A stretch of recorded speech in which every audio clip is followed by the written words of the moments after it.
I shouldn't have gotten involved.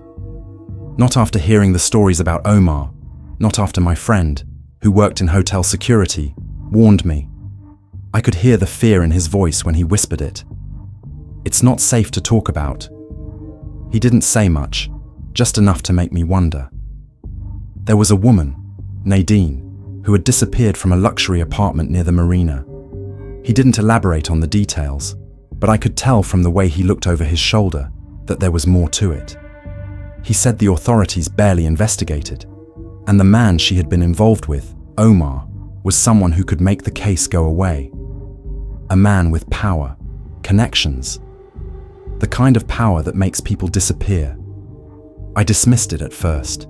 Dubai is full of transient people. People come and go. But the way he said it stayed with me. It stuck with me. Weeks later, I found myself sitting across from Rima, Nadine's sister, in a small cafe on the edge of the city. Rima's hands trembled as she slid a photo across the table to me. Nadine stared back. A woman in her mid-20s, long black hair framing a face that was as beautiful as it was haunting. There was something about her smile that didn't sit right. It looked forced. The kind of smile someone gives when they're trying to hide something. It made me uneasy. She was scared of him, Rima said quietly, her voice barely audible over the hum of the cafe. She told me things I should have reported sooner. Nadine had moved to Dubai 2 years earlier, chasing a dream. She was a marketing executive for a luxury fashion brand, intelligent, independent, and full of ambition. She was the kind of woman who made her way through life effortlessly. She adjusted to Dubai easily, made friends quickly, and had no trouble finding success. But it was there, in the heart of this thriving, fast-paced city, that she met Omar. At first, everything seemed perfect. He was wealthy, beyond wealthy really, the kind of money most people only dreamed of. He had businesses in places you'd never think of, investments in things most people wouldn't even understand. He was almost 10 years older than Nadine, but he was smooth, charming, and generous. For a while, he was the perfect guy. He gave her everything, a lifestyle she had never imagined. Expensive dinners, private yacht parties, spontaneous vacations to exclusive resorts. To the outside world, it was a fairy tale, but it was a lie. As time went on, the small signs started to appear, the little things you don't notice until they add up. He started questioning her every move. "Where are you going?" he'd ask. "Who will be there? What time will you be home?" At first, she told herself it was just because he cared. But then, it started to get worse. He didn't like her going out with friends. He demanded to know where she was, who she was with.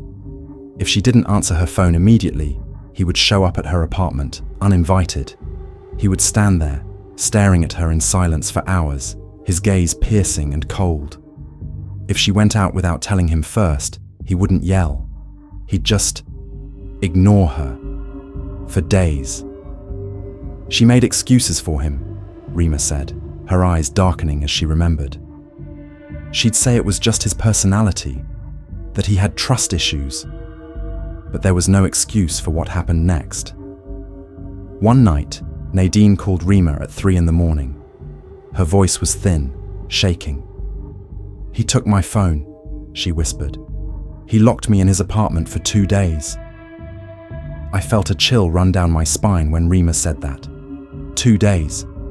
Nadine was trapped.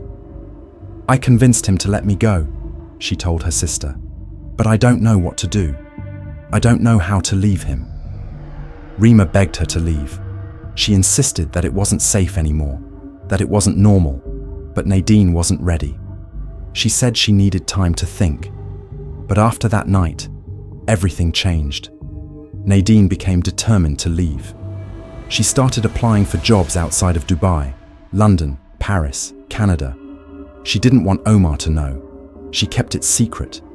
For the first time, she started making plans to get away, to start fresh somewhere else.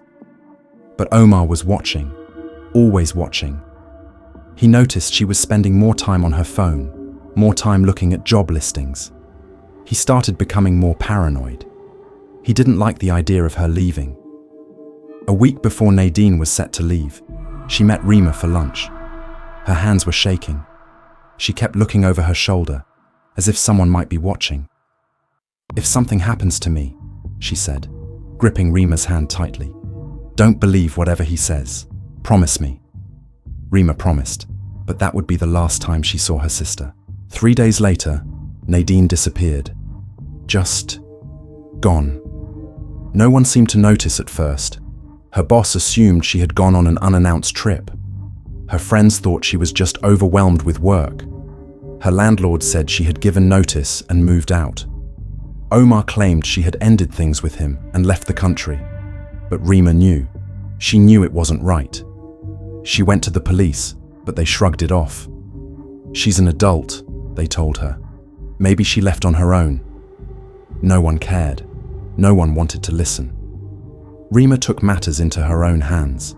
She started searching for answers herself. She went through the security footage from Nadine's apartment building. She watched hours of footage, hoping to catch a glimpse of her sister leaving, carrying a suitcase. But there was nothing.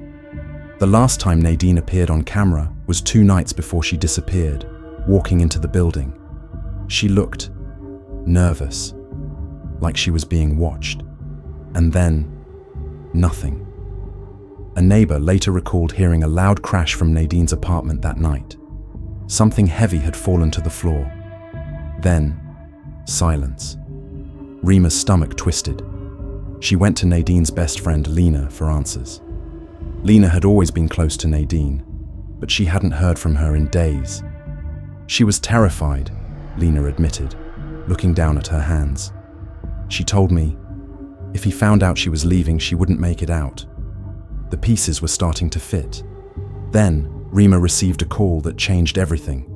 A woman who worked as part of the cleaning staff at Pearl Towers. She had seen something strange the night Nadine disappeared. "I saw him," the woman said. "Omar. He was carrying something heavy, too heavy for one person. It was a suitcase. He didn't take it to his car. He took it to the service elevator." Rima went back to the police, this time with something concrete. They had to listen now. They searched Omar's apartment. They found Nadine's belongings, her phone, her passport, her resignation letter. Everything was untouched. The most disturbing part was the forensic report. Tiny traces of blood were found in the bathroom, barely visible to the naked eye. It was enough for an arrest. They didn't waste time. Omar tried to flee the country. He was caught at the airport, trying to board a flight to Morocco. Under pressure, Omar's driver cracked. He confessed to seeing Omar dispose of a suitcase in a construction site outside the city. The authorities went to the site and found what was left of Nadine. It was over, but not really. The headlines made it sound so clean. Wealthy investor arrested in suspicious disappearance. But the truth was much darker. The pieces were all there. Nadine had been trying to escape. She had planned to leave, but Omar had silenced her. Omar's lawyers tried to spin it. They claimed it was an accident, a tragedy. They said they'd argued. She fell. But the evidence didn't lie. The security footage, the bloodstains, the driver's testimony. It all pointed to one thing. Nadine was murdered. I sat across from Rima in the cafe, her eyes hollow with exhaustion. She knew he wouldn't let her go, she whispered, staring into the distance. She was right. Omar was sentenced to life in prison, but the whispers in the city said his connections might get him out sooner. Maybe he'd serve a few years and then walk free. But for Nadine, for her family, no punishment would ever be enough. I left the cafe, my mind heavy with the weight of what I'd just heard. This wasn't just another story. It wasn't just a headline. It was real. A real woman. A real life, stolen by a man who believed she belonged to him. And the worst part, there are still so many others out there, just like her. Women who are still running, still hiding, still waiting for someone to hear their stories. Some will never get the chance. Some are already lost.